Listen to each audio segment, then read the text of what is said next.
अमरनाथ गुप्ता जी, रतन गुप्ता जी, अनुराग गुप्ता जी। गुरु जी आपके चरणों में दास का कोटि कोटि प्रणाम। गुरु जी मेरा सवाल यह है कि जिनकी अकाल मृत्यु या एक्सीडेंट में मृत्यु होती है, क्या उनकी आत्मा को शांति प्रदान होती है या नहीं? क्या वो ऊर्ध्वगामी को प्राप्त होगे? नहीं, इसमें ये देखना है कि अब जैसे बड़े बड़े संतों के भी एक्सीडेंट में मृत्यु हुई है, हमने देखा है।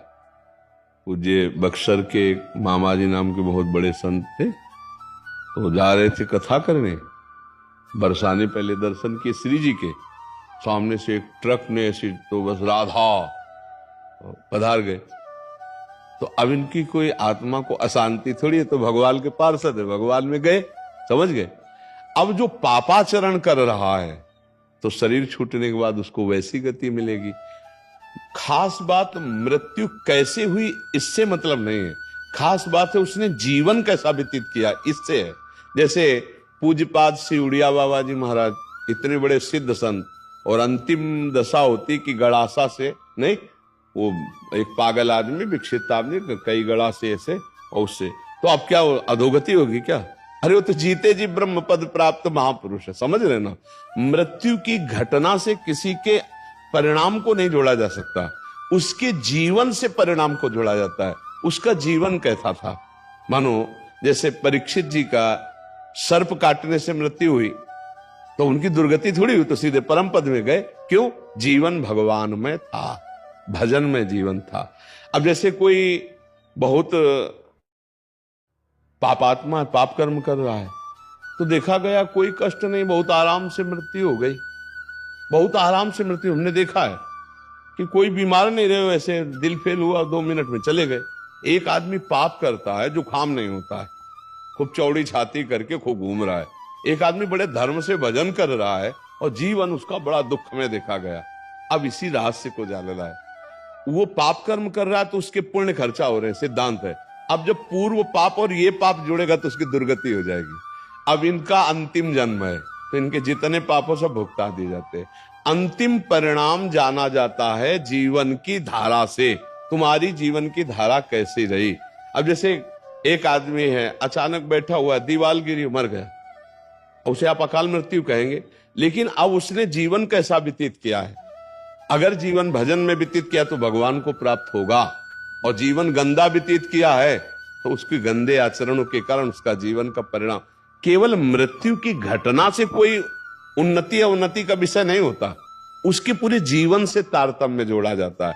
मृत्यु की घटना तो पहले से निश्चित हो चुकी होती है, हम जिसे अकाल मृत्यु कहते हैं वो भी निश्चित हो चुकी होती है। भाई जैसे हमारे पाप बहुत बढ़ गए तो भरी जवानी में हमारी मृत्यु होनी है, एक्सीडेंट से होनी है, कैसे होनी हो पहले से निश्चित हो गया। पूरा काल व्यतीत होकर के बुढ़ापे में मृत्यु होती तो बाल, अब जवानी में मर गया तो उसे अकाल मृत्यु कहेंगे। अब उतने में उसने क्या आचरण किया है? अगर वो सतधर्म किया, माता पिता की सेवा की, भजन किया, और फिर मृत्यु हो जाती है तो उसका कल्याण हो जाएगा। अब उसने पापाचरण किए, मनमानी धर्म विरुद्ध आचरण किए, तो चाहे वो गंगा में मरे वो नरक ही जाएगा, उसकी दुर्गति ही होगी। बात समझो। गोस्वामी तुलसीदास जी कह रहे, राम राम राम जी जोलो तू न जपी है, तोलो तू कहूं जाए तिहू ताप तपी है। सुरसर तीर, गंगा जी के तीर, बिन नीर दुख पाइए, सुरतर तरे तो दारी। इसीलिए हम कहते हैं राधा राधा राधा राधा राधा जपो। मृत्यु की घटना से किसी के जीवन का फाइनल नहीं किया जा सकता, उसके जीवन की धारा से उसके जीवन का फाइनल होता है। हाँ, अगर मृत्यु के समय न राम कृष्ण हरि नारायण कुछ निकल गया, अब फाइनल बदल जाएगा। पूरा जीवन पाप रहा, अंतिम में अगर राम हरि कृष्ण राधा निकल गया, अब तुम्हारा काम बन जाएगा। वहां देखा है। लेकिन घटना से कि उसकी ऐसी मृत्यु हुई तो उसकी दुर्गति हो सकती है, ऐसा नहीं हो सकता। ये पक्की बात है। आप समझ पा रहे हैं? जी गुरु जी। बहुत, अब बिटिया थी मेरी, 2 बेटी थी, 23-24 साल की, बहू थी 29 साल की, 1.5 साल की पोती थी। 7 साल हो गए, मन व्यतीत रहता है। हाँ, क्योंकि अपनापन होता है ना परिवार से। तो अब देखो, इसका हम रोज घोषणा करते हैं एक बार सत्संग में, इस लोक का नाम याद कर लो, क्या है? मृत्यु लोग, यहाँ सबको मरना पड़ेगा भैया। लेकिन गुरुजी 2011 में मेरा ऐसा संयोग बना कि कैलाश मानसरोवर जाने का मेरा, तो मेरी बिटिया जो है बोलती पापा आप जाओ कैलाश मानसरोवर, देखो मैं दुकान संभालूंगी। हमारा केवल वो व्यवहार में बहुत आगे बढ़ना होता है। हमारा केवल इतना कहना है कि देखो जिस समय, जिस सेकंड में, जिस मिनट में जहां मृत्यु हमारी होनी है वहां होनी है। वो हमारे कोई प्रियजन बनकर जो आते हैं वो अपने कर्मों का भोग भोगने आते हैं और हमको भुगाने आते हैं। जैसे आप कह रहे हो 7 साल से मैं दुखी हूं, तो दुखाई तो दे के गए ना, वो अपने कर्मों को भोग करके गए और हम उनके चिंतन में दुखी हूं। अध्यात्म यही बल देता है कि उनके चिंतन को त्यागो, हरि चिंतन में लगो।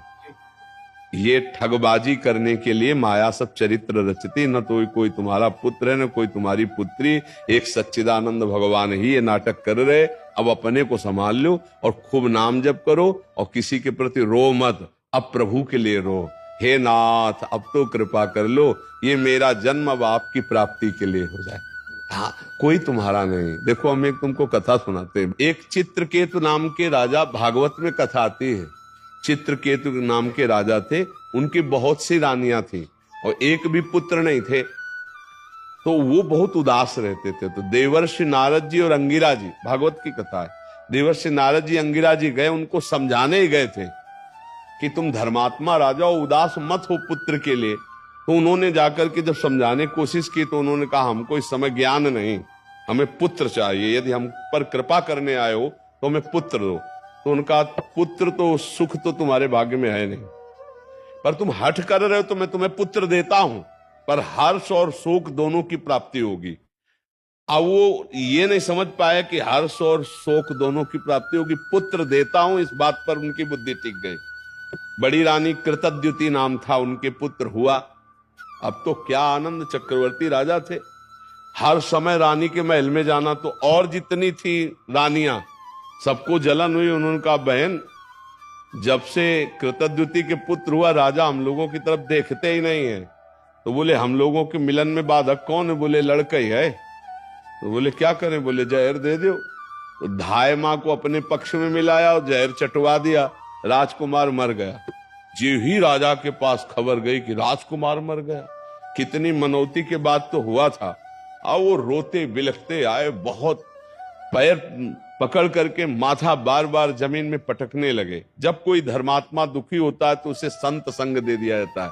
जैसे आप आए हो ना, तो भगवान की कृपा से संग मिला है। जय गुरुदेव। अब मोई भा भरोसा हनुमंता, बिन हरि कृपा मिले नहीं संता। तो दुख का निवारण इससे। तो अंगिरा जी, देवर्षि नारद जी पुनः आ गए और कहा राजन मैं तुम्हें यही बताया था कि हर्ष और शोक की प्राप्ति हुई। हर्ष हुआ, पुत्र हुआ, शोक हुआ क्योंकि तुम्हारे भाग्य में पुत्र सुख नहीं है। तो उनका हमको उपदेश नहीं, मुझे पुत्र चाहिए। तो उनका तुम्हारे पुत्र की जीवात्मा को बुला दूं? तो उनका बुला दो। तो अब देवर्षि नारद जी तो सिद्ध में आकर्षण किया, तो यमपुरी से जो था वो आ गया जीवात्मा और आकाश में विराजमान है। देवर्षि नारद जी देख रहे हैं।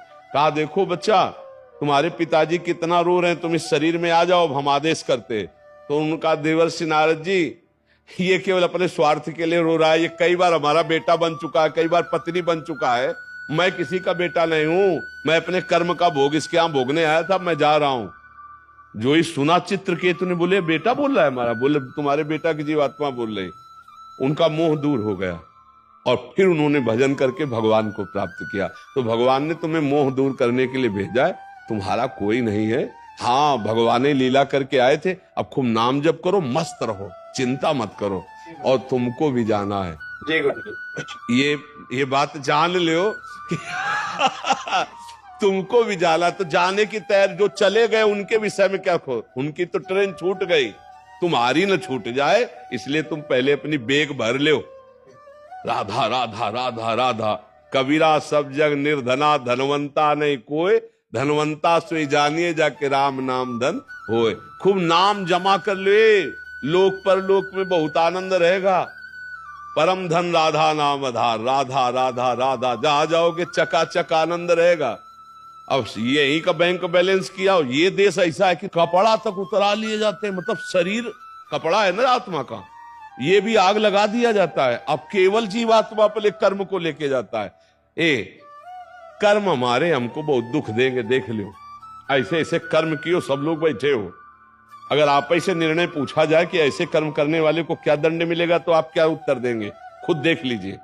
जो आप कर्म किए हो और अपने को क्षमा कर दिए हो, वही कर्म आप एकांत में डायरी में लिखो और फिर सोचो कि अगर मुझे निर्णायक बनाया जाए इन्हीं कर्मों का दंड देने के लिए, तो हम क्या दंड देंगे? वो कर्म सब तुम्हारे सुरक्षित हैं दंड देने के लिए, जिनका तुम्हें दंड नहीं मिला।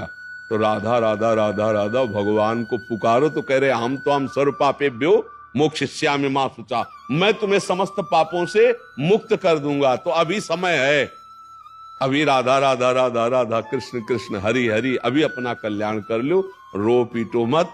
यहाँ जो जितने समय के लिए आता है उतने समय के बाद चला जाता है, कोई गर्भ से चला जाता है।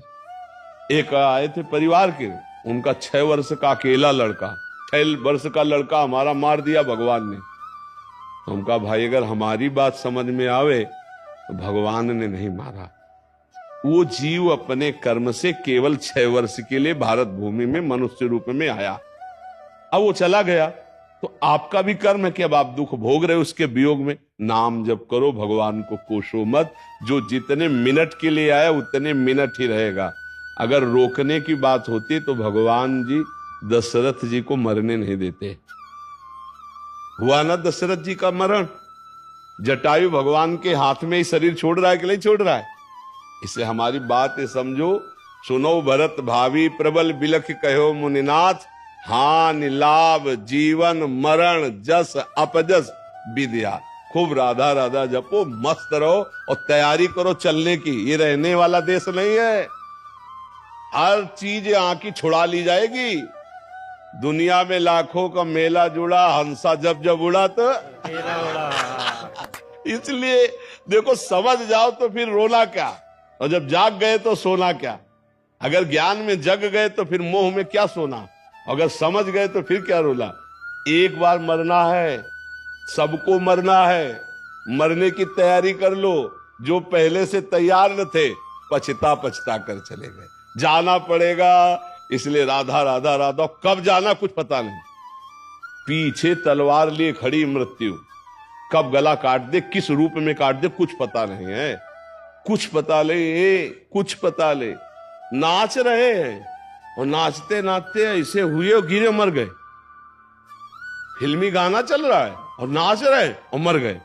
मुंह का लील नहीं सकते। आ बोला तो फिर आगे धा नहीं बोल पाओगे, जितना बस उतने में रोक दिए जाओगे। सरकारी काम है, सब छीन लिया जाएगा, पहले ये समझ लो। तुम्हारा यहां कुछ नहीं रहेगा। स्त्री पुत्र परिवार मकान दुकान बैंक बैलेंस सब छीन लिया जाएगा, तुम्हारा शरीर छीन लिया जाएगा। तुमको अकेला यहां से जाना होगा। तुम्हारे पास होगा तो तुम्हारे कर्मों की पोटरी होगी, धर्म और अधर्म जो किया है, और इन दोनों पोटरियों को आग लगाना हो तो नाम जप करो, राधा राधा राधा राधा राधा। बढ़िया चकाचक व्यवस्था होगी, मरने में भय नहीं लगेगा और भगवान के समीप जाकर आनंद भोगोगे। जैसे भारत में आनंद ले रहे हो, ऐसे भगवान के दिव्य धाम में तुम्हारे लिए हर व्यवस्था होगी। अलग महल होगा, बढ़िया भोजन व्यवस्था बढ़िया, मरना है नहीं। ठाकुर जी का भोग मिलता है वहां धाम में, प्रियालाल के साथ खेलने को मिलता है और परम सुख प्राप्त होता है। मरने का भय नहीं, आना जाना नहीं, बुढ़ापा नहीं। खूब मीठा खाओ, शुगर नहीं होगी। हाँ, high blood pressure low blood pressure नहीं होगा भगवान के धाम में। इसलिए हम सब तैयारी करें भगवान के धाम में जाने की। नाम जप करे, खूब नाम जप से आनंद आएगा। आज से रोना छोड़ दो, बंद कर दिया। हाँ बिल्कुल, नाम जप, हाँ नाम जप करो। हम जो कह रहे हो तुम्हारे को परम मंगल में बात कह रहे हैं, नाम जप करो। इसीलिए संतों के मार्ग में आके मैं हमारी पत्नी को मैं एजे वो जी कहना 7 साल से छोड़ दिया हूँ। हरिओम के नाम से पुकारता हूँ। बहुत बढ़िया। वो आपको क्या कहती है? वो भी हरिओम ही। अच्छा, बोले हरिओम तो बोले हरिओम है।